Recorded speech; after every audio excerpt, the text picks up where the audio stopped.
What's up, guys? Alright, so this is a follow-up on the OZpost review. I've got a lot of things going on out here. So I'm going to use some of this concrete and put it by my posts. There's one of the gingers. Can't be trusted. I'm currently working on rebuilding the shed, which I just set down here.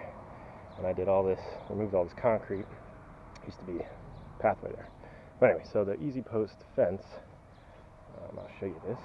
So I got everything pretty much level again and pretty straight. I've been staining the fence. I need to finish the top, and I think I'll be done. So, as you saw in the last one, the wind really took a beating on this. I had it braced. What I did is I put like a 8-foot 2x4 up against pretty much every one of these and just slowly worked it back till I got it level, and then as the earth hardened up, it worked out. So this is what you saw before, and it was really jacked up.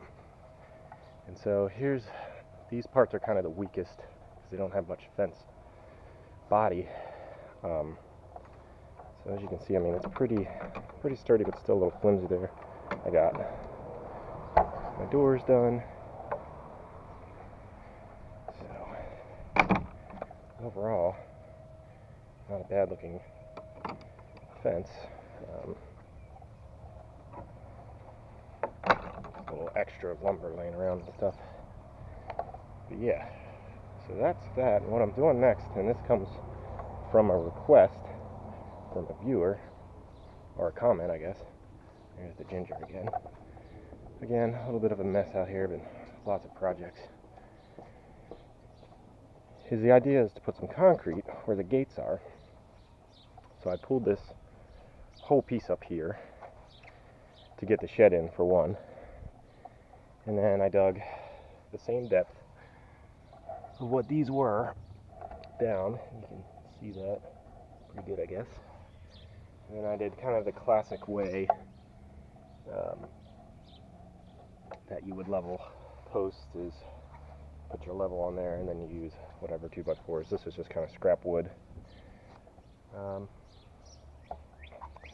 let me grab the level and show you.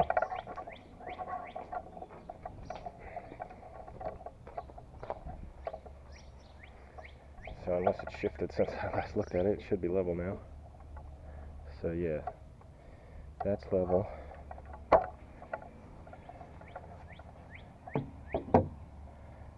This is level. And I will pour the concrete in there and then let it set, harden up, and I'll follow up with that. And obviously if it works, then I'll probably be doing this gate and the gate on the other side. But yeah, that's pretty much it. We'll see how it goes. Hope you found this helpful.